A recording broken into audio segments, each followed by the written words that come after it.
Hello friends, this is Fox Nival Studios. What if today we hear with new chapter what if Naruto was a primordial god. Before starting story, please subscribe our channel for more content like this. Story starts. Who's making all that noise? Due to everything shaking around him, the figure wakes up from his long sleep, wondering how long he has been under. A millennium? Maybe two? Being asleep for so long will make everyone lose track of time. Digging through his memories, the figure regains a few memories from before he hid himself away. After losing his train of thought for a moment, because of all the shaking, he manages to remember a few faint memories of a time that has long passed. He remembers why he's here, hidden away from all prying eyes and ears. He sealed himself away for the safety of those who wanted to use his power for greed. Humanity. From what little he can remember, the figure remembers of a great war that has taken the lives of thousands. Former enemies joined together to fight a common enemy who wanted to capture the most powerful creatures on the planet, the Biju.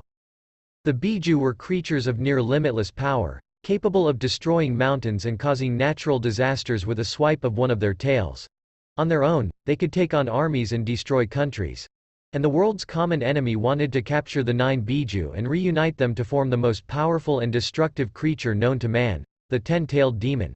Where the Biju were creatures of near unparalleled power, the 10-tailed demon was unmatched by all. The next few memories are too blurry for the figure to see through clearly. While he may not be able to fully recall everything, he does remember the death and destruction that took place after the 10-tailed demon was formed. What else he can remember is that at the end of the aftermath, he was left standing with the limitless power of the 10-tailed demon within his fingertips. Of course, it didn't take long for his allies to grow lustful for his power, betraying one another for a chance to steal his power for themselves. So, instead of starting another war, he chose the only decision that didn't involve wiping out all who stood in his way. He sealed himself deep underneath the earth's crust to not only hide himself from all the world's hatred, but to also take away the power of the 10-tailed demon that is sealed within his body, making his power a limitless construct of chakra. Hence, he has not aged a day since his self-exile. With no company and little else to do, he has spent a lot of time within his own mindscape, practicing with all the abilities he attained from sealing the 10-tailed demon within his body. After years of training, he has eventually mastered his power, which has grown exponentially since his self-exile. Incapable of remembering anymore, the figure feels the earth around him shake, once more. Only this time, it's much stronger than before. He can feel something, or rather, someone pulling the earth upwards, and they're attempting to take him for the ride as well. Sensing wide-scale destruction on the surface, the figure decides to confront the one who's responsible and stop them. Opening his eyes, the figure's sparkling blue eyes glint within the darkness of the underground cavern. Soon, his blue eyes shift in both shape and color, changing to a set of purple eyes with a ring pattern. Along the rings in his eyes are a complete set of 10 tomos in each one, spinning to life as he flares his chairs. In front of the figure, space rips apart to reveal a dimensional portal that is connected to the Earth's surface. Taking his first steps with no hesitation, the figure walks back into the open world. Into a new age of technological advances and wonders. The Sage of Six Paths, Naruto Uzumaki, has just woken up and unknowingly shifts the fate of the world. 1983 Cairo. Xavier's crippled body can only lay there on the second floor of the half-destroyed house and watch as his students and friends fight against the mutant god, Apocalypse. They are all surrounding the mutant god on all sides, attacking him with everything they got.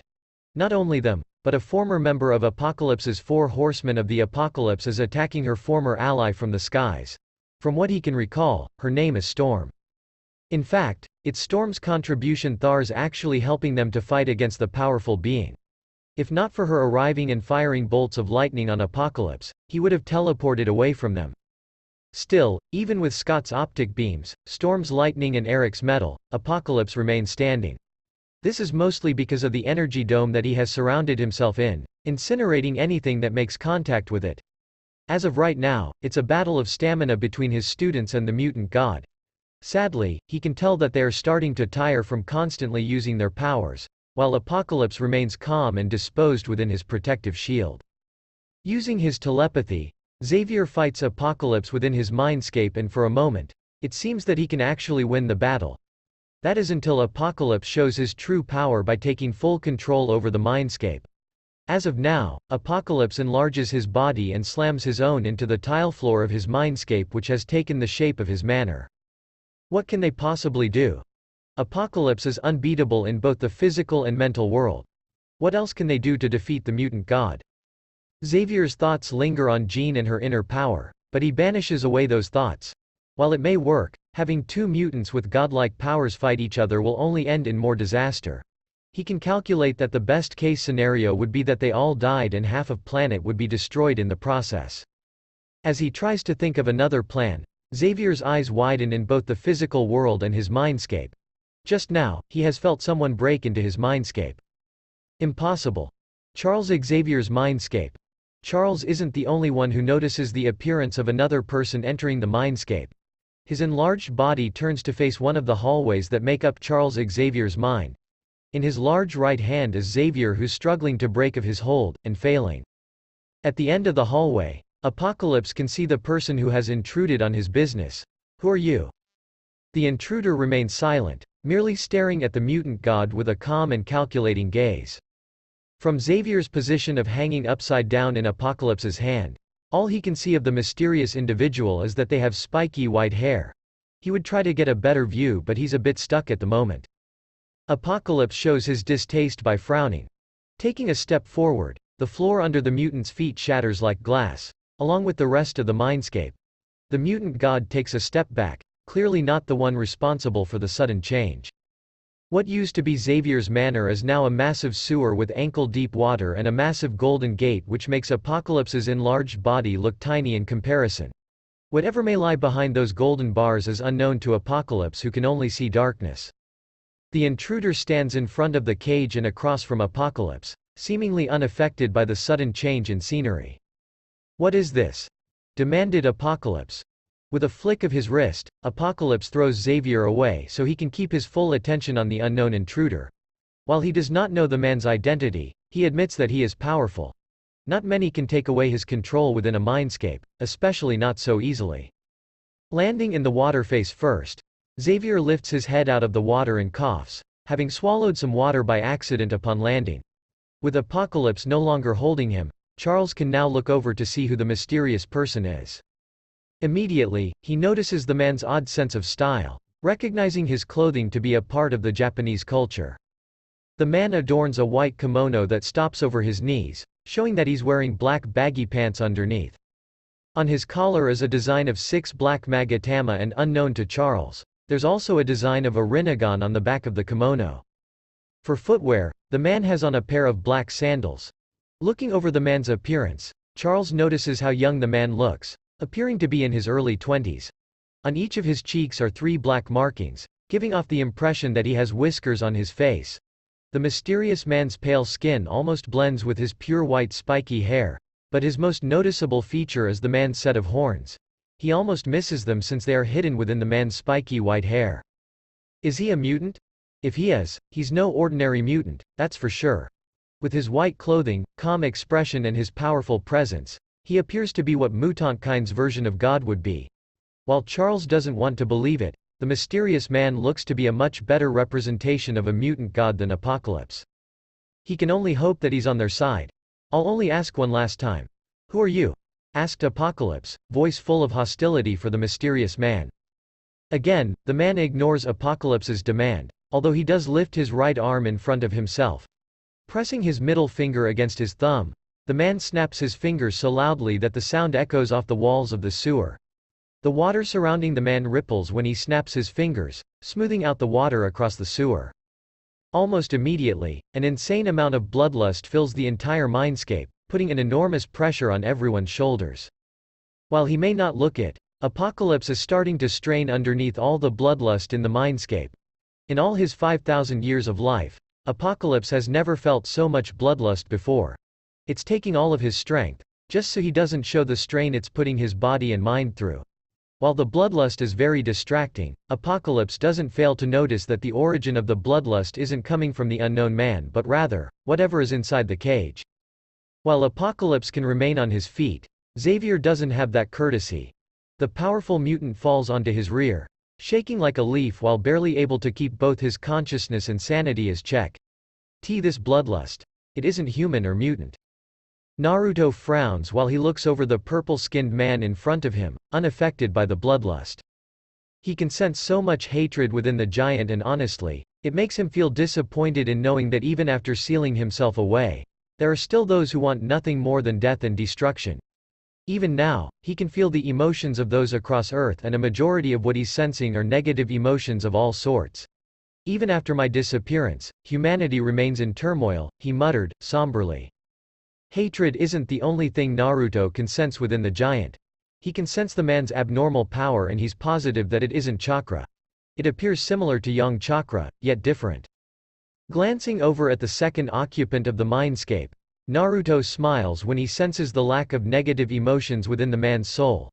Well, other than fear, of course. It raises the man's spirits, knowing that there's still some good on the planet. Somewhat growing used to the bloodlust, Apocalypse clenches his fists and glares at Naruto. No matter. Your actions speak louder than any words. You are obviously against me. The mutant god takes a step forward and then another and another until at some stage, he's running at a pace that seems impossible for a man of his size. Once close enough, Apocalypse reels back his right fist and throws a punch straight down on Naruto. Now die. Naruto doesn't flinch away from the attack, simply raising a hand up to catch the punch. He does it so easily and with little to no strain that it surprises both Apocalypse and Xavier. While it's hard to tell for Xavier to know how strong the punch was, he can make an estimate from the way the water disperses from both men. The punch makes contact with the stranger's hand. Naruto tilts his head to the side as he gazes up at the giant in front of him. I don't know why, but you remind me of someone. Apocalypse widens his eyes when he notices that his body is starting to shrink. He tries to use his own power to stop the shrinking process, but it's no good. He remains shrinking until the mutant returns to his proper height, now eye level with the unknown assailant. He winces when the man's hand tightens over his own, cracking bones in the process. I didn't like them. Apocalypse tries to throw a punch with his free hand but stops when Naruto twists his wrist in an angle it's not supposed to be in. Stop this. What are you doing to me? Roared Apocalypse, disliking how powerless he's feeling in this man's presence. Not only are his powers failing him, but he has lost complete control over the mindscape. This has never happened to the mutant god before, and honestly, he doesn't know how to properly handle it. Naruto stares down the mutant god, making sure to twist the man's wrist even more so he can hear him cry, I'm taking over. Behind the golden bars of the gigantic cage, a large red eye with several concentric rings and 10 tomo opens from within the darkness, glaring down at Apocalypse with nothing but pure anger. That is the last thing Apocalypse and Charles Xavier sees before the entire mindscape shatters and they're forcefully thrown out. XXX Charles jerks up for air and scrambles up to the nearby couch, feeling his bones shake in fear. Once he's on the couch, the mutant frantically looks around the destroyed building for a monstrous large eye. Once he realizes that he can't see the large eye or golden cage anywhere near him, Xavier happily sighs. His happiness is soon gone when he remembers where he is and the current events taking place. From his position on the couch, it gives him the perfect view of the battlefield. Apocalypse recovers from being forcefully thrown out of the mindscape and emits more of his power. The energy dome surrounding him quickly expands outwards, knocking aside the nearby mutants, including Storm and Magneto in the air. The mutant are thrown backwards into buildings and through wall, while Storm and Magneto are thrown even farther into the air. While Storm falls on top of a rooftop, Magneto recovers while in midair and rights himself. With all the annoyances dealt with, Apocalypse places a hand on his head to ease his growing headache. Being forcefully thrown out of a mindscape has given him such a bad headache. All of a sudden, his body tenses when he feels a shift in the wind. Slowly, the mutant god looks up and narrows his eyes when he sees the intruder 100 yards away, standing on top of a pile of rubble that used to be a house. Naruto's calm blue eyes look over his surroundings, noticing more people who possess the odd form of energy that isn't chakra, although none of them hold a candle to what the blue-skinned man possesses. Actually, Naruto glances at the young redhead, sensing something powerful about her. Her inner power is quite impressive, but that's not what he means. He can sense something within her, marking her for something. If he can compare it to anything, it's similar to how he holds the 10-tailed demon in his body. Although, she only possesses a measly piece of whatever entity that's within her. He'll have to keep an eye on her. Apocalypse narrows his eyes on the stranger, wondering why he can't sense the man's power. Many millennium ago, Apocalypse stole the ability to sense power levels from another mutants, giving him the perfect method to search for candidates to become his 4 horsemen of the apocalypse. So, why can't he use that same power to sense the mysterious man's energy? If not for me seeing him with my own 2 eyes, I would think that he doesn't exist. Naruto turns away from the other mutants to look over at the mutant god who has been emitting his power to increasing levels. At first, he would have liked to end this confrontation peacefully, but from the amount of negativity he can sense within the man, he believes it to be past the point of no return. Only someone who wants nothing but death and destruction could have that much hatred in their soul. So, Naruto appears right in front of Apocalypse, surprising the mutant god by his speed. Apocalypse throws a punch, but it sails right through Naruto, indicating that Apocalypse just punched his afterimage. Sensing a shift in the wind behind him, Apocalypse quickly turns around, only to see the young mutant who can shoot optic beams from his eyes. The young mutant tenses, but Apocalypse dismisses the mutant as no threat. Again, the wind shifts to his right and Apocalypse turns, seeing nothing but the beastly blue-haired mutant. "Where are you? Show yourself, you coward, and face the wrath of a god," demanded Apocalypse, shaking the earth from the amount of power he's releasing. The nearby mutants all fall to their knees, losing their balance from the earthquake that takes place right underneath their feet. Very well. Apocalypse's eyes widen when he hears the voice speak over his shoulder. Before he can turn around, a hand clamps down on his shoulder, and the next thing the mutant hid knows, he's sailing through dozens of buildings, separating him and the other mutants by miles. Apocalypse loses count of the amount of buildings he goes through, but he eventually does slow down enough for him to flip backwards and slide to a stop. Grunting slightly, the god of mutants raises to his full height while his broken muscles and bones heal themselves. As he looks through the trail of destroyed buildings, he can see the annoyance is already in front of him, having traveled miles and seconds. Having lost his patience, Apocalypse raises both his hands up, levitating all the nearby rubble and piling it all into one big ball. Then, the ball of rubble disintegrates into acidic sand. Thrusting his hands forward, the mutant god sends the sand towards the annoyance. Naruto has to crane his neck up so he can see the top of the giant wave of sand. Noticing that anything that touches the wave of sand disintegrates, he decides that it's probably a good thing for him not to touch it. Just as the wave of sand is about to engulf him, it spreads apart and sails past him in a safe distance, due to Naruto taking away Apocalypse's control over the sand. The wave of sand twists around Naruto, stopping just behind him, hovering over him almost like a protective mother. Apocalypse has barely a few seconds to realize what has just happened before he has to summon his energy shield to block the wave of acidic sand. While the sand can't touch the mutant god while he's in his shield, it does start to bury him under the deadly particles, putting more weight on him by the second. Figuring out that the sand is increasing in weight, Apocalypse retreats by teleporting to a safe distance so he can get his bearings. The mutant god appears on the rooftop of an intact building, miles away from where his opponent is. "Where do you think you're going?" That is what Apocalypse thought, but he turns around, and as much as he hates, the unknown intruder is standing across from him on the exact same rooftop. Apocalypse takes a step back from the unknown. "Impossible. What kind of mutant are you?" Naruto raises a brow, curious over the term, mutant. Apocalypse glares and aims his right hand at Naruto, firing a powerful beam of molecular energy. However, by the time the beam of energy is halfway across the rooftop, Naruto is beside Apocalypse and holding his offending limb upwards into the air. Naruto's other hand grasps Apocalypse's skull and jumps. The force in the jump is so strong that Apocalypse's body is struggling against the man's grip and the friction in the wind. 3 seconds later and Naruto has jumped past the cloud, hovering in the air for a moment. Pulling back his arm, Naruto throws the mutant god back down to earth, watching as the mutant falls like a falling meteor. As the X-Men recover and wonder what has just happened, none of them notice the incoming mutant until Apocalypse collides with the floor, causing an explosion of rubble to fly upwards into the air. Once the rubble subsides, everyone looks to see a massive crater in front of them, and in the center of the crater is none other than Apocalypse, already healing from the damage. Apocalypse groans as he feels his bones reset and his muscles stitch back together. Slowly, he opens his eyes to see Naruto standing over his prone body.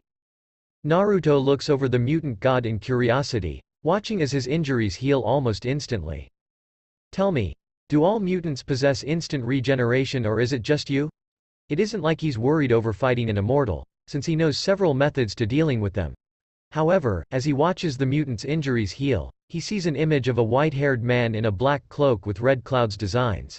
He can't recall the man's name, only remembering that he once possessed immortality and had a seriously bad mouth on him. Naruto adorns a thoughtful expression, thinking about the black cloak with red cloud designs. For some reason, he knows that the cloak has a deep meaning, but he can't remember what it is. However, he does remember the name of the organization that once used the cloak's design. Akatsuki. You! Growled Apocalypse, angered over the man's blatant disrespect, as well as his overwhelming power. How can he be losing so easily when he is the most powerful mutant on the planet? Pushing himself onto his feet, Apocalypse's eyes widen as he calls forth his full power. As Apocalypse releases his full power, the earth begins to shake once more, causing everyone but Naruto to lose their footing. Naruto remains in place, using his chakra to stick his feet to the floor. The Sage of Six Paths watches in curiosity as the earth shakes uncontrollably and dark clouds start to cover the sky. The sound of thunder echoes while lightning is visible from within the dark clouds. None shall escape the wrath of God, roared Apocalypse, raising both of his hands over his head, increasing his power tenfold. The mutant god looks over at his enemy, feeling a little pity for him. After all, not many can witness instantaneous death. Using his full power, he'll be surprised if the country isn't split apart by the aftermath. Now, Apocalypse drops his arms down so he can unleash his full power. Only for a hand to grasp his face, cracking his skull from the amount of force being used. So much hatred in one soul. Between the gaps of his assailant's fingers, Apocalypse can barely make out the man's facial expression. What he can make out is his blue eyes changing shape and color. What used to be a pair of sparkling blue eyes that are as blue as the ocean, are now a pair of powerful purple eyes with concentric rings and 10 tomo. If he could, Apocalypse would widen his eyes in horror, recognizing those eyes as the same one from behind the golden cage. Even now, he can sense the almighty power within those eyes, dwarfing his own power. Ignoring how Apocalypse's blue skin has gone a lot paler, Naruto summons forth the power of the human path. As much as he tries, Apocalypse can't get out of his enemy's hold. He tries to summon any of his many abilities and yet, they all fail him. He can't even teleport himself away, leaving him at the mercy of his enemy. All of a sudden, the mutant feels something amiss with his body. For some reason, he almost feels free. Disliking with what's happening to him, Apocalypse tries to lift his hand to grasp his enemy's arm, only for him to realize that he can't feel his arm. In fact, he can't really feel much of anything. His arms, legs, chest and even face all grow numb, leaving him feeling like an empty husk. By the time he tries to pull away, it's already too late. With a strong pull, Naruto rips out the soul of Apocalypse. The surrounding X-Men can only watch the event take place, all feeling a mixture of awe, disbelief, horror and a little bit of fear. They all just witnessed an unknown man beat Apocalypse around like a rag doll and pull out what looks to be an ethereal version of the mutant god.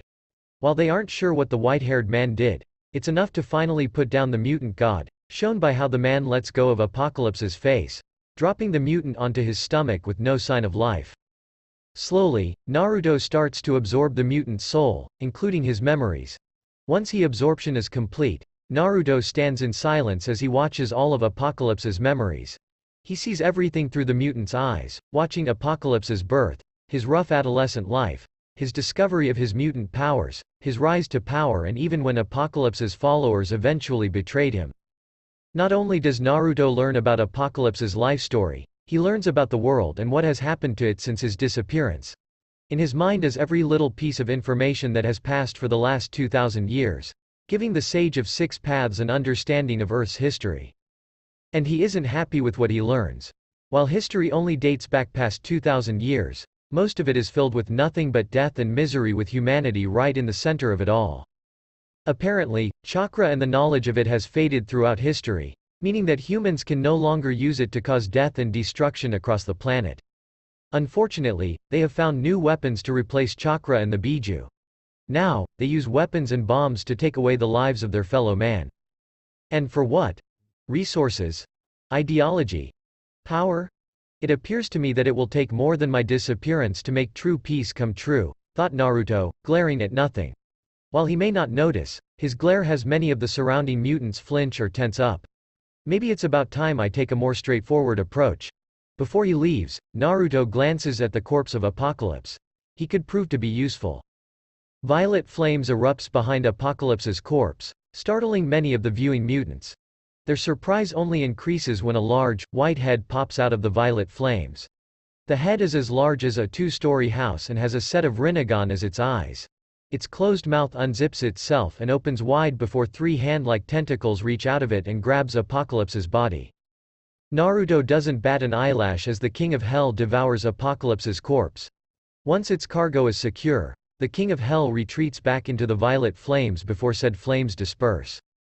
Naruto's attention is taken away when he hears the sound of a cocking gun behind him. Looking over his shoulder, he sees that one of the mutants is now standing with him in the crater, aiming a handgun at him. If not for Apocalypse's memories, he wouldn't even know that the object she's holding is a weapon in the first place. From Apocalypse's memories, the mutant who's threatening him with a gun has the ability to change her appearance, no matter the gender. While useless in a fight, it can be quite useful for assassination and recon missions. He knows, seeing as the ability is standard procedure back in his time. He had sensed her move the instant she took her first step, but he didn't stop her. While it may appear arrogant, he admits that she is of little threat to him, especially when compared to the other surrounding mutants. While she may not look it, she's actually terrified of him. With the ability to sense emotions, he can tell what someone is actually feeling, even if they're trying to hide their emotions behind a fake mask. The blue-skinned mutant isn't the only one who's terrified of him. He can sense the emotions of the other mutants and they're feeling the exact same fearful emotion as their comrade, especially the crippled mutant. It isn't like he can blame them for being scared of him. From what he can recall from Apocalypse's memories, all of them were fighting the mutant god together and failing to deal a scratch on him. Actually, the mutant across from him is the only one who actually managed to do any lethal damage to Apocalypse, doing so by hiding behind the face of one of his allies before slicing his throat wide open. While that plan would have worked on most people, it didn't work on Apocalypse. The fatal wound only stunned the fake god for a second before it regenerated. Hence, he left out the middleman and pulled out the man's soul, leaving the immortal body intact. Immortality does absolute squat when the body is lacking a soul. "Who are you?" demanded Raven, glaring at the unknown individual. "Stop it, Raven!" yelled Xavier from the edge of the crater. His arms are currently wrapped over Scott's and Jean's shoulders, allowing him to move without the use of his wheelchair. He shouts at Raven, wanting her to get away from the obviously dangerous man. At this point, he's not even sure if the white-haired individual is human or a mutant. No mutant or human could have defeated the likes of Apocalypse so easily. Xavier attempts to take over Raven's mind so he can force her out of there, but he wide-nd his eyes in shock when he feels something blocking his telepathy. Raven ignores Xavier, preferring to get the answer to her question. "I'll ask one last time. Who the hell are you?" she demanded, louder than before. Naruto looks over the mutant for a moment before he glances over to the rest of the mutants. From their stances, they are ready to step in and fight him if he attempts something against the blue-skinned redhead. Not like they're in good condition to fight him anyway. While they hide it well, they are all exhausted from fighting Apocalypse and his 4 horsemen. Besides, he doesn't want to fight them anyway. He can sense the good in all their souls, so that puts them in his good books. As he looks over the several mutants, his blue eyes linger on the redhead for a second longer than anyone else. Space rips apart behind Naruto as he summons a dimensional portal to transport him away. He turns around and walks towards it, ignoring everyone else around him. Of course, the rip of space catches Raven off guard and she fires a bullet at the Sage of Six Paths. The bullet never hits its mark, seemingly disappearing in midair. Naruto stops when he's only a single step away from the portal. He looks over his shoulder at Raven and offers a playful smirk, opening his right hand and dropping a lone bullet. Afterwards, he walks into the portal which closes behind him, leaving a group of befuddled and confused mutants. 6 months later, Xavier's mansion. "Never pegged her as a teacher," chuckled Magneto, or rather, Eric Lencher. No longer is he in his Magneto gear and is instead wearing common civilian clothing. He adorns a simple light blue blazer, a black shirt, a pair of simple blue jeans and brown shoes. True. But who else can teach the children on how to protect themselves? Asked Charles Xavier, humorously from his wheelchair. Both men are currently underneath the recently reconstructed mansion, watching as the newest recruits for the X-Men train under the watchful eye of their new instructor, Raven. They are all wearing the uniforms that signify them as members of the X-Men. After spending a few minutes watching Scott practice with his new visor and Pietro blurring around the training facility, Eric decides to get straight down to business. Find anything on our mysterious savior yet? Xavier's proud smile drops as the mutant sighs in frustration. No, sadly. I've yet to discover any information on the man. Neither the FBI files or Cerebro were of any help. From what I've gathered, the man doesn't exist. Eric frowns, clearly not happy with the lack of progress. How is that possible? Cerebro was designed to find any mutant on the planet. It sorta hurts the mutant's pride, seeing as Cerebro is both his and Charles's proudest creation. As hard as you might believe, it's quite possible that the man isn't even a mutant, answered Charles. Eric folds his arms across his chest. You don't actually think that would have mattered, do you? Xavier closes his eyes and shakes his head. Honestly, even if the mysterious stranger isn't a mutant, Cerebro should have been capable to find the high energy levels of the man who managed to kill the mutant god. Yet, Cerebro can't find any trace of the man. With no files, no name and no way to find him, it's like they're searching for a ghost. Dark times are coming, Charles warned Eric, watching as Raven barks orders at the X-Men recruits. We may not be able to see them now, but dark clouds are coming and I fear we won't be prepared when the time comes. And here I thought I was the psychic, joked Charles, trying to make light of the situation. From the tension in the air, it's obvious that his choice of humor isn't appreciated. At the very least we know he isn't hostile towards us. For now. What do you mean by that? Eric shrugs his shoulders. As you said, we have no information on the stranger. We don't know who he is or where he comes from. All we have on him is his appearance and the fact that he killed the most powerful mutant on the planet. Xavier nods in agreement. True. However, he didn't show hostility towards us in the aftermath. It isn't like he couldn't have killed us after defeating Apocalypse. Eric turns and looks down at his friend's broken body. I won't pretend that I know all the answers. All I'm saying is that we should be careful and prepare for the worst. What's to stop him from coming to your school and causing havoc? He asked, waving a hand towards the open doorway where the X-Men trainees are practicing with their powers. Charles swerves his wheelchair to face Eric, glaring up at Magneto with cold steel in his eyes. Then he will be sorry that he came here to cause trouble for my students. Eric smirks over his friend's reply, enjoying the man's overprotectiveness for the younger mutants. I'm just saying, Charles. He's a powerful unknown that must not be overlooked. Charles turns his chair to face the open doorway. While he doesn't verbally respond, the mutant does nod to show he agrees with Magneto. He watches as Storm practices with his lightning manipulation, biting his bottom lip. Do you have to go? Eric smiles, deciding to quit talking about the unknown stranger for now. He pats his friend on the shoulder. You know I can't stay here. Not for long anyway. The truth is, he is still on the world's most wanted list for his assassination attempt on the US president on national television. The last thing Charles needs is for the US government to come knocking on his door. Where will you go? Eric gives one last glance to the X-Men recruits, eyeing Pietro for a moment. Looking away, he turns and presses the button to call the elevator. You're psychic, Charles. You'll know where first answered Eric, smirking in good nature. Xavier watches his students train, never once taking his eyes off of them. Goodbye, old friend. Eric nods and smiles. Goodbye, Professor. With their goodbye said, Eric enters the elevator and heads back up to the surface. Charles continued to watch as his students train under Raven, but his mind is thinking about different matters. He thinks back to his experience with the unknown man from 6 months ago. The man who has not only saved their lives, but the lives of every human and mutant on the planet, and nobody else will ever know. For a moment, a memory of that sewer flashes before Xavier's eyes, making him gasp and hold his hands together to stop them from shaking. That eye. He has only caught a glimpse of the eye for only a short moment, yet it still made quite an expression on him. Whatever is behind that cage, it's massive, powerful and very, very angry. As Xavier controls the shaking of his arms, he looks back to his students, hoping that whatever dangers come in the future, they'll be ready.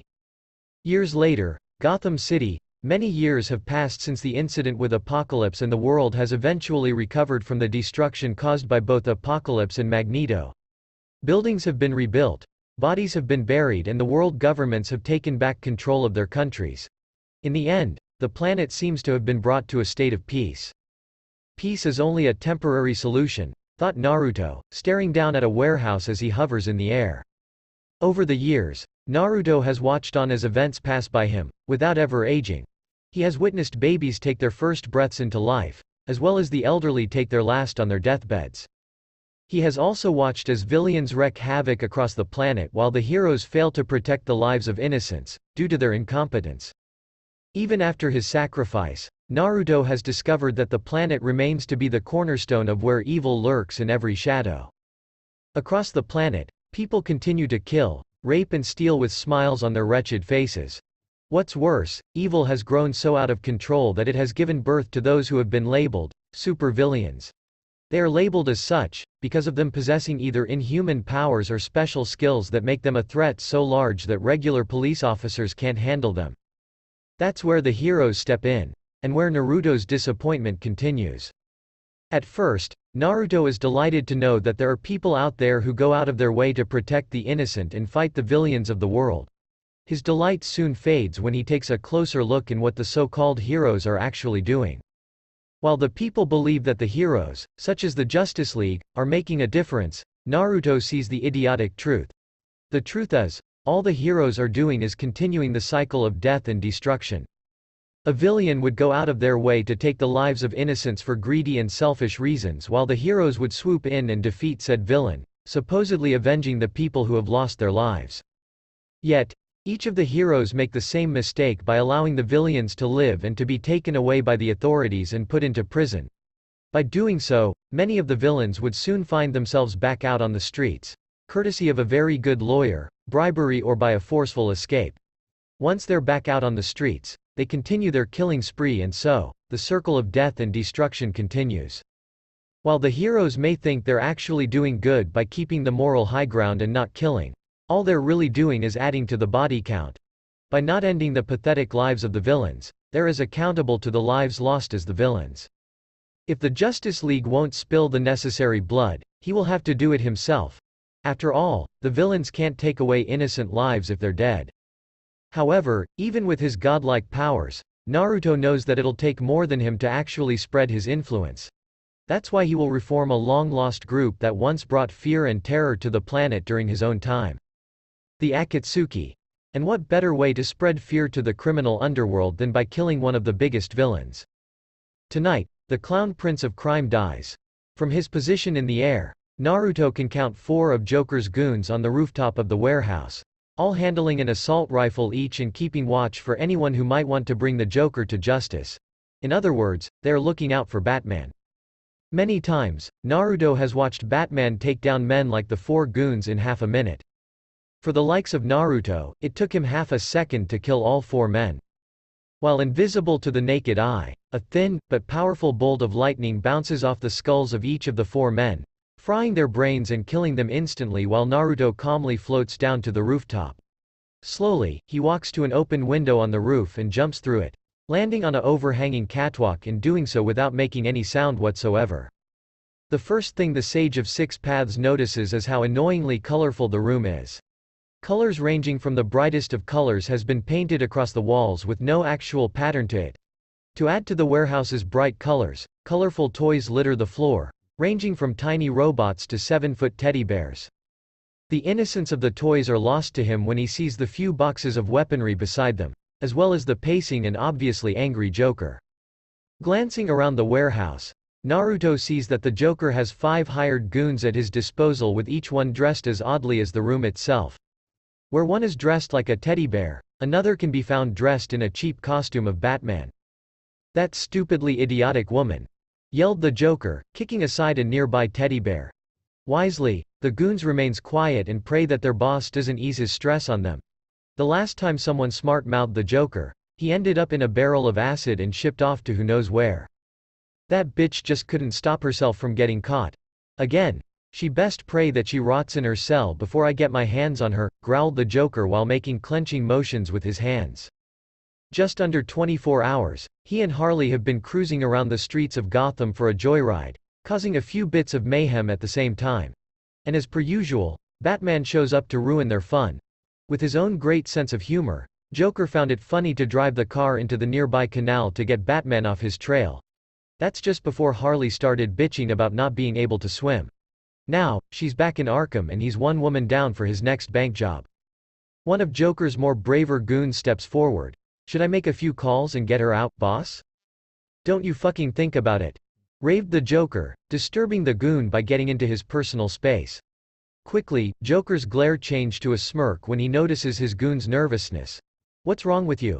Never danced with the devil in the pale moonlight?" Before the goon can make up an excuse, a kunai quickly finds itself lodged into his skull. Joker merely blinks as his goon drops dead in front of him. Glancing down, he sees his goon lay on the floor, dead and bleeding from the skull. He actually finds the sight humorous. Reeling his head back, Joker laughs as the rest of his goons lift their assault rifles to the catwalk, expecting to see Batman, but Joker knows better. With all his years dealing with Batman, he knows that the last thing the masked vigilante will do is kill someone, no matter how annoying they are. He's living proof. No, there's someone else hiding in the shadows of his hideout. Someone new. Someone fun. Spotting a shade of white, Joker looks up at the catwalk and grins so widely that it actually looks deformed. "Who's this? A new player in our little game of cat and mouse. And you aren't even wearing a mask," he laughed, pointing at Naruto as if he's the funniest man he has ever met. Naruto stares down at the green-haired man, feeling so much negativity within him that it's making him feel sick. For a moment, an image of a man with long black hair and wearing red armor shadows over Joker's person before it vanishes, making Naruto frown. While curious, he ignores it for now so he can accomplish tonight's goal. After doing his research on the Clown Prince of Crime, Naruto found himself somewhat surprised to know that the Joker doesn't have any superpowers of his own. How many villains can brag about being one of the best and not have the help of powers? What the Joker lacks in superhuman abilities, he makes up for it with his ruthlessness, unpredictability and clever weaponry. Even with no powers for his own, thousands of lives have been lost by the Joker's hands, each either being a man, woman or child. For every person he causes pain and suffering, the Joker merely laughs. Tonight, Naruto will finally accomplish the inevitable. Tonight, he will avenge the deceased and kill the Joker. "I'm not sure you understand, kiddo, but you're playing with the big boys now," said the Joker, reaching into his purple coat and pulling out a revolver with an extra long barrel. "So why don't you scurry on off, eh?" With a laugh, he fires his revolver at Naruto. Without so much as blinking, Naruto catches the bullet in between his fingers, surprising the goons from his inhuman feat. Joker merely smirks at the sight. Aiming, Naruto flicks the bullet straight towards one of the goons. In supersonic speeds, the bullet rips through the goon's skull, but it doesn't end there. With a small bit of chakra manipulation, Naruto controls the trajectory of the bullet after it jumps out of the goon's skull and controls it to pierce through the skulls of the other goons. The goons soon collapse dead with a smoking hole in their heads. Joker chuckles, seemingly unaffected by Naruto's efficiency to killing his men. "Well, aren't you a big ball of excitement?" he laughed. "And here I thought Batman was the big boss in Gotham." Shrugging his shoulders, Joker makes a run for a pile of crates. Jumping off of the catwalk, Naruto seems to glide to the floor, watching as the Joker makes a run for the crates. He allows the villain to do so, knowing that he can kill the insane clown anytime he wants. Following after him, Naruto slowly walks towards the crates, only to stop halfway when he hears the sound of an engine turn on. He raises a brow when the crates shatter as a bright purple car drives through them, bearing the Joker's sick smile on the front of the vehicle's hood. Within the car, Joker laughs as he steers the car towards Naruto, intending to run him over. Yet, Naruto remains in place, staring at the incoming car with a blank expression. All of a sudden, the Joker jerks forwards and bangs his forehead against the steering wheel when his car suddenly stops. "What the hell is the big idea?" yelled the Joker, shaking his fist with one hand while using the other to rub his sore head. He stops what he's doing when he sees that Naruto is standing in front of his car, holding it back with one hand. Literally, Naruto's fingers have dug into the car's hood, bending metal with the greatest ease. Never once flinching, Naruto uses his one hand to lift the vehicle over his head, carrying the car as if it weighs nothing. With a simple flick of the wrist, the car ends up flying towards one of the warehouse's walls, performing several flips while in midair before crashing into the wall. As the ruined car starts to emit smoke, the car's driver door is kicked open and a wounded, if not alive Joker crawls out of the wreckage. "I am one F for jokes B but T this isn't F funny," muttered Joker with a dry laugh, before wincing from the deep cut in his hip. The Joker stops crawling when he sees a pair of feet in sandals in front of his face. "You're still here?" he deadpanned.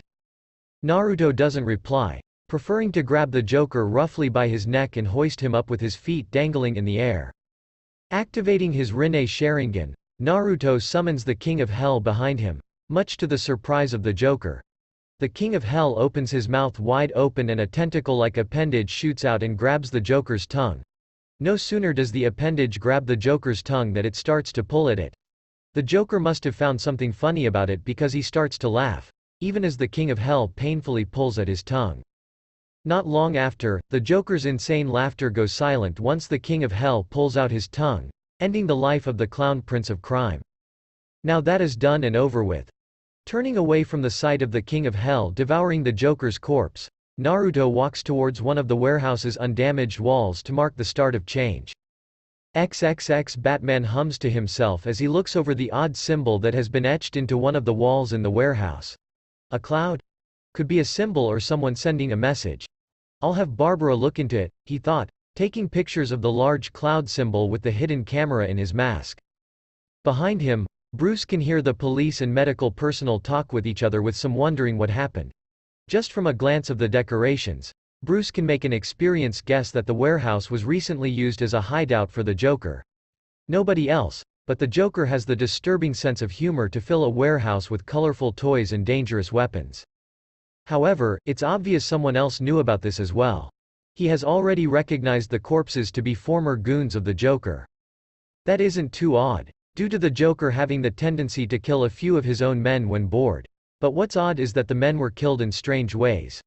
One of the 5 was killed from a knife that cut through his skull with the mysterious weapon missing, and the rest were killed by a single bullet through the skull. He would suspect the perpetrator to be Jason or maybe even Deadshot, but that doesn't explain the 4 dead men on the roof who have their brains dripping out of their ears. Glancing to the right, Bruce sees the Joker's car, which has been thrown into the wall. From the cracks covering the wall and the damage done to the vehicle, it's obvious that the one responsible is someone who possesses superhuman strength or has technology which grants them enhanced strength. He doesn't miss the fingertip dents in the hood of the destroyed vehicle, meaning that the perpetrator caught the vehicle from there. It's painfully obvious from the crime scene that the Joker was attacked in his own hideout. Having already taken a blood sample from the blood at the crime scene, Batman frowns in thought. What really has Batman curious is who could have attacked the Joker. Not a lot of people are brave enough to actually attack the clown prince of crime.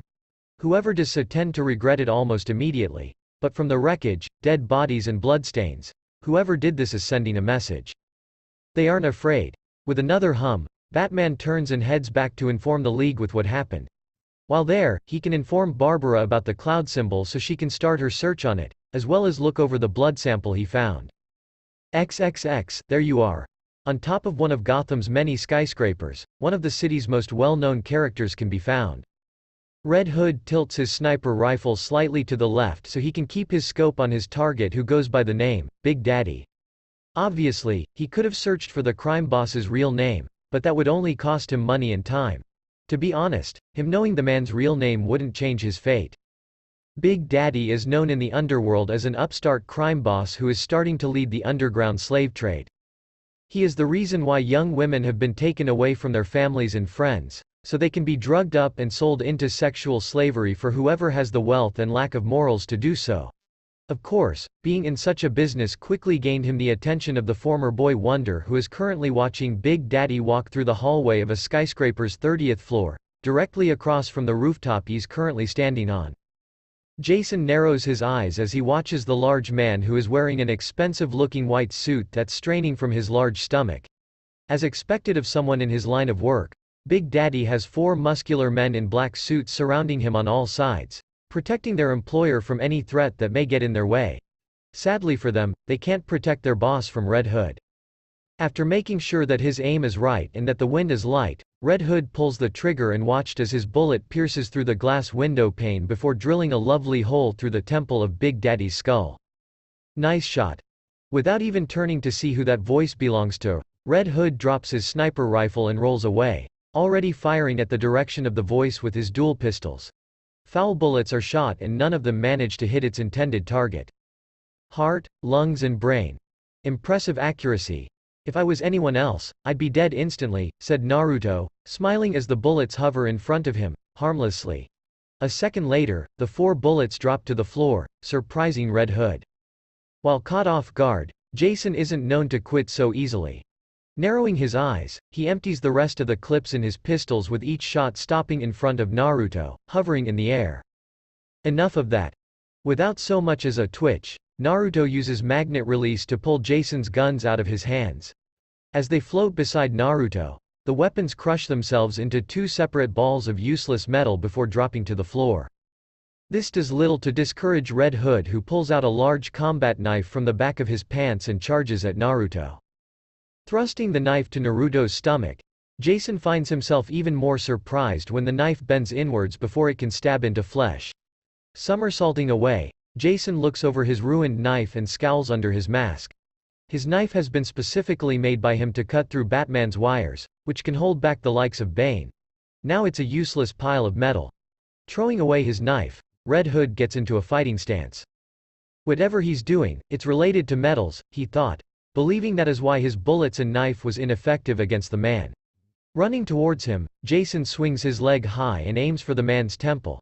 However, his limb is stopped by an unknown force before it can make contact. What? So his powers aren't metal-based. Taking a step back, Red Hood throws a punch, only for him to be repelled backwards by an invisible force. Groggily, he stands back up and glares at the white-haired man who hasn't moved from his spot once. Who the hell are you? Another member of the League? Naruto shakes his head. No, just someone who's looking for hopeful recruits. And I'm one of the lucky chosen ones, I take it, said Jason, sarcastically. Correct, nodded Naruto. Naruto turns and walks to the edge of the building and Jason watches every step the unknown man makes. He notes how silent the man's footsteps are, lacking any sound. Calmly, Naruto stares out at Gotham City, sensing so much negativity within it. Don't you want to clean the streets? He asked, frowning at the large negativity source that calls itself Gotham. End all crime in the city? I don't know what rock you crawled yourself out of, but I'm already cleaning up the streets, stated Jason, folding his arms across his chest. Naruto allows a small, but sad smile to stretch across his lips. You are trying and I commend you for doing so. However, nothing you do will end the constant crime and death in Gotham. Naruto tilted his head backwards to avoid the throwing knife Jason just threw at him. And what? You think that what I'm doing is wrong? That we should just lock up the scum of the earth? Only for them to get out of prison and kill again? That doesn't work, roared Jason in rage. At one point in time, Jason actually thought the system worked.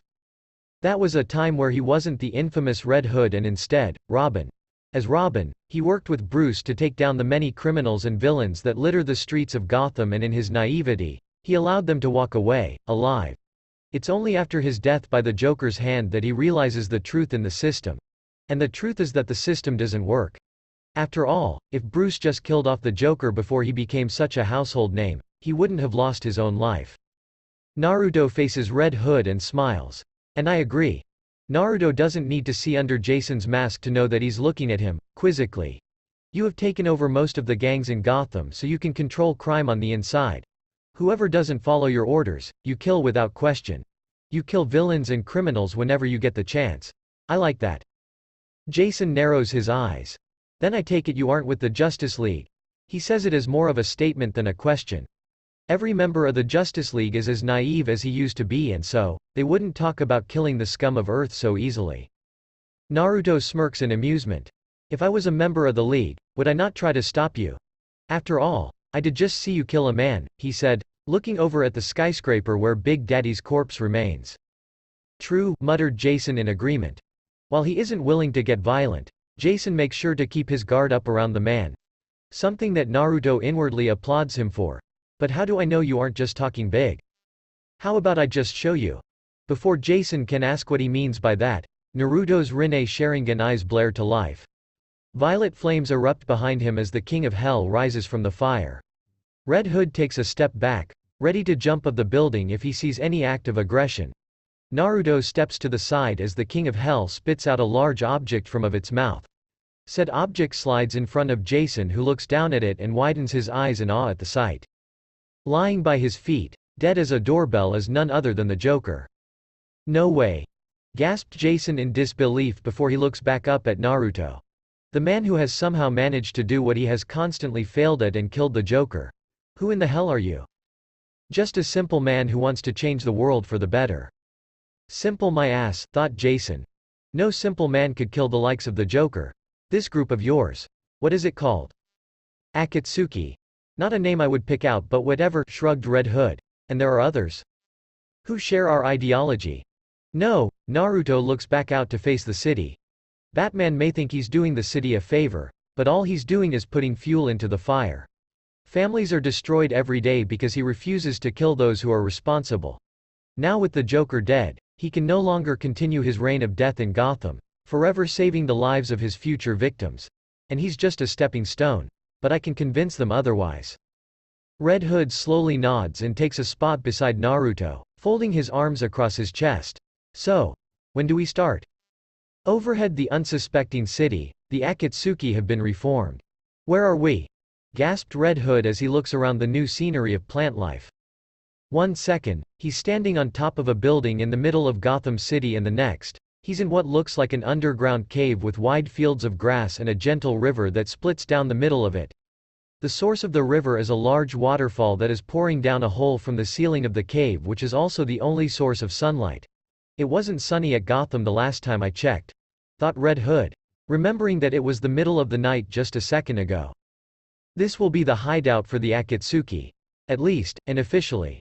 It's untraceable, so I highly doubt that anyone from the Justice League can find this location," said Naruto as he sits down on the grass and watches the river flow by. He has always found it peaceful and relaxing to watch nature at its finest. "And pray tell, how did we get here? And where is here in the first place?" asked Red Hood, looking over at the stranger who he has yet to get a name off of. With the sudden intrusion and the discovery of Joker's death, he never had the chance to ask. "By the way, got a name I can call ya?" Naruto stares at a nearby bed of lilies, contemplating on a name. Just like everyone else with powers, he's going to need a name or title. Some way for the people to address him when the time comes.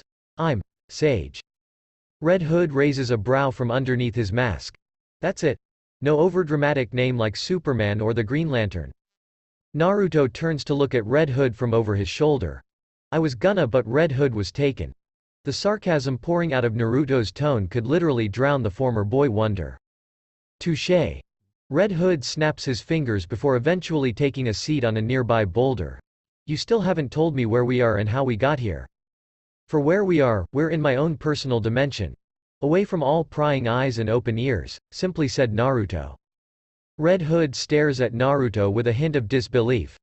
"Yes, there have been rumors of the Justice League and a few others traveling through space and dimensions, but he has never seen or experienced dimension travel before." Taking a closer look of the underground exterior, he does notice a few plants that don't look too normal, not even to poison ivy's standards. The bedrock making up the underground walls are also shaped and colored weirdly. "So you've noticed," said Naruto with a small smirk. "When there are plants staring at you with sharp teeth and drool, you tend to notice," replied Red Hoof with a shake of his head. "So, I'm not one to hate nature and whatnot, but when do we start?" he asked in a bit of impatience. There's so many criminals to kill, and with a team, he could finally kill off some of the bigger names like Scarecrow and Bane. While he may be good, he isn't ballsy enough to take down the people who have a lot more men ready to handle him if necessary. "First off, we must find more members. We won't be able to spread our influence with only the two of us," answered Naruto with Red Hood nodding in agreement. He needs strong and motivated members with a wide range of skills. He thinks of a few skills he wants in his group, such as the muscle and a technician. "Any ideas on new members?" asked Red Hood.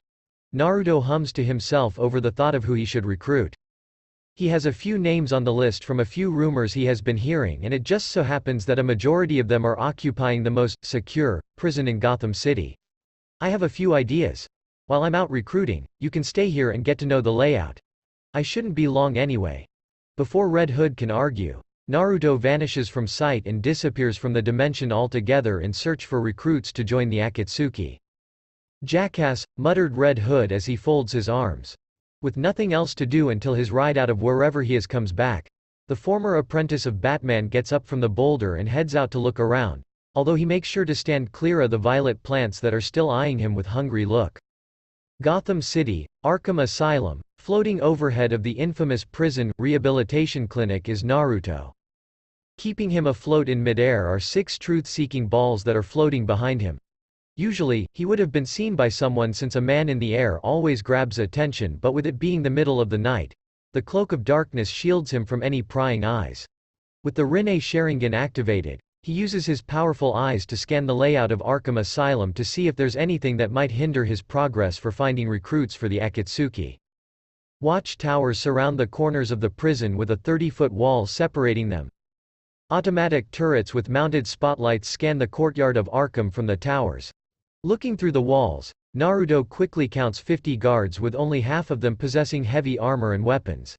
Several guards patrol the halls of the prison where the prisoners are held in small rooms with bulletproof glass acting as bars and shock resistance walls to prevent the more physically enhanced criminals from breaking out. Naruto can see an underground passage leading into a complex underneath the prison. The complex is slightly smaller than Arkham's surface prison, but there is more security since only the most powerful and criminally insane individuals are placed in the underground complex. It's in the underground complex where he can sense something strange. One of the many abilities he possesses is to sense emotions from within everyone. However, the emotions he can sense from underneath the prison isn't normal by human standards.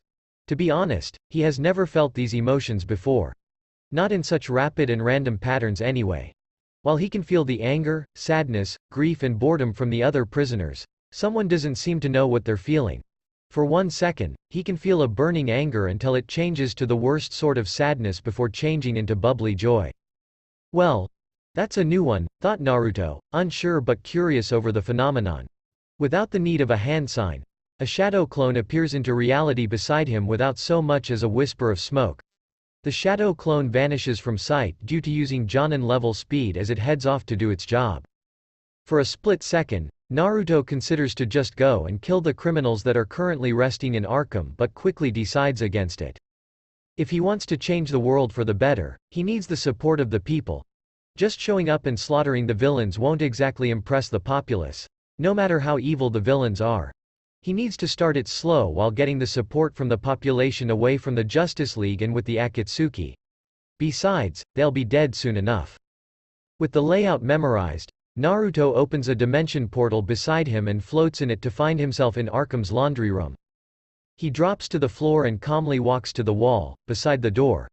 Just as he expected, one of the laundrymen walks into the room with a trolley full of dirty prison clothes. There's nothing significant about the worker as he looks to be in his late 50s with gray starting to cover the brown in his hair. The cleaner tips the trolley to spill the bags of clothes into a pile, not once noticing the extra person who is silently walking up behind him.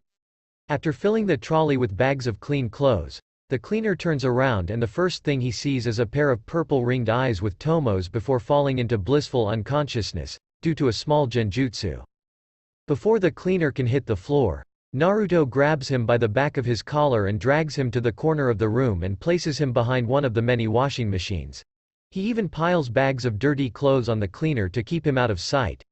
Satisfied, Naruto explodes in a poof of smoke, and when the smoke disperses, it shows Naruto disguised as the cleaner. With a smile, he takes the clothes and heads out to the halls and walls by the guards who don't even give him a second glance. Naruto calmly walks by the bulletproof glass cells and ignores the cursed and shouts from the prisoners while he pushes through the clean bags of clothes through the slot in the glass door which can only be opened from the outside. All of a sudden, a rush of memories fills his head after his shadow clone pops out of existence. He had sent the shadow clone to find records on the prisoners and it didn't take him long. It turns out that all the prisoners are ranked according to the amount of stars they have, with 5 being the highest and 1 being the lowest. For each star, the more dangerous the criminals are, and it just so happens that he is walking by one of the 5 stars right now. From the memories of his shadow clone, there are only 2 5-star criminals who aren't locked up in the underground facility, due to them preferring to not cause trouble. Inside the cell, Floyd Lawton, or rather, Deadshot is currently doing push-ups while standing on his hands. From the record, Deadshot earned his name from being the world's best marksman since he has never missed a shot with a gun.